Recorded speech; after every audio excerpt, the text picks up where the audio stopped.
Бұл оқиға ерте заманда болған екен. Қазақтың кең сахарасында көріпкел қария өмір сүріпті. Қарттың ауа райын, адам тағдырын, кімнің өмірге келіп, кімнің өмірден қай уақытта озатынын алдын ала болжап білетін қасиеті болыпты. Бірде қарттың ауылына 4 құбыласы сай өте бай адам келеді. Ол қария абызға сәлем беріп, әңгімесін бастайды. Уа қартым, Алла тағаладан перзент сұрағаныма 40 жыл 4 ай болды. Әйелім бар, дүнием толы, бірақ осыншама дүние мүлік маған бақыт бермеді. Бір перзентке зармын. Жасым болса 50-ден асты. Осымен шырағымның сөнгені ме деп ауыр күрсінеді. Көріпкел біразға дейін төмен қарап отырады да, жаратушы ием өз қолын бір нәрседен кенде қылып қойып сынап өткізеді. Сен өте жақсы жансың.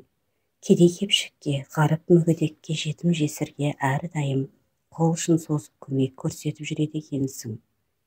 Осы кең пейілдігің үшін Құдайым саған ұл бала береді, дейді де шығарып салады. Айтқанындай 9 ай 9 күннен кейін байдың үйіне ұл бала дүниеге келеді. Баланың атын Сағыныш қояды.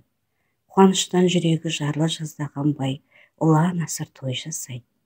Уақыт өте береді. Сағыныш ер жетіп, тұл-тұлғасы келіскен жігіт болады.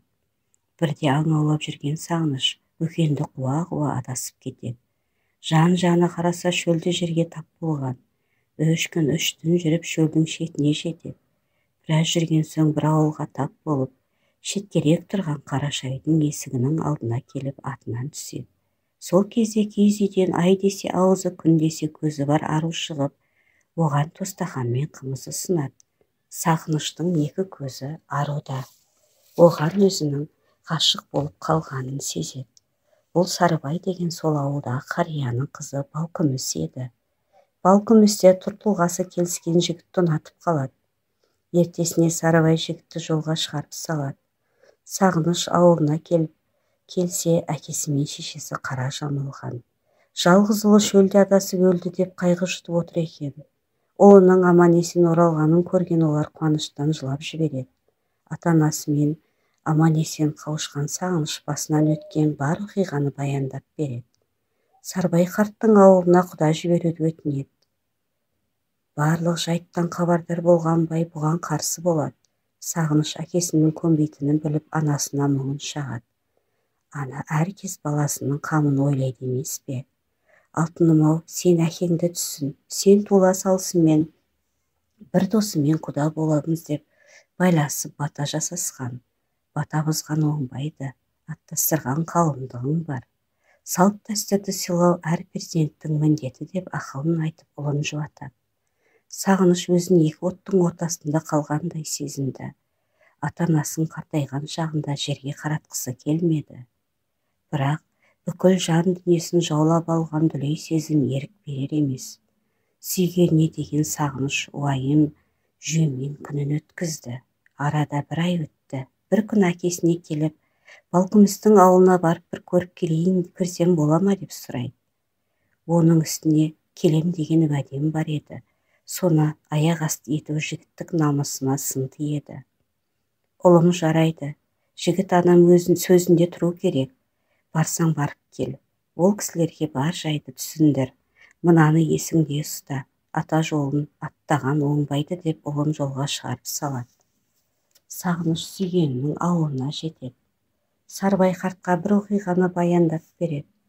Сол кезде қарт ұлым ата-ананың наласына қалған ұл оңбас. Батамен ел көгереді деген тегін айтылмаған. Бата бұзған, теріс бата алған көгермейді. Үйіңе қайта ғой деп қызына қарайды. Балкүміс үндемей біраз отырады да, Сағыныш, әкем дұрыс айтып отыр. Дәстүрді сақтау міндетіміз. Елдің қарғысына ұшырап бақытты бола алмаймыз. Екеуміздің бір-бірімізге деген сезіміміз еш уақытта өшпес емес. Ол ұрпақтан ұрпаққа жыр-дастан болып жетеді деп тоқтап қалады. Балкүміс мүлк-мүлк еткен көз жасын көрсеткісі келмеген еді. Сағынышты Балкүміс біраз жерге дейін шығарып салады. Екеуі де үнсіз бір-біріне қимай біраз қоштасып тұрады.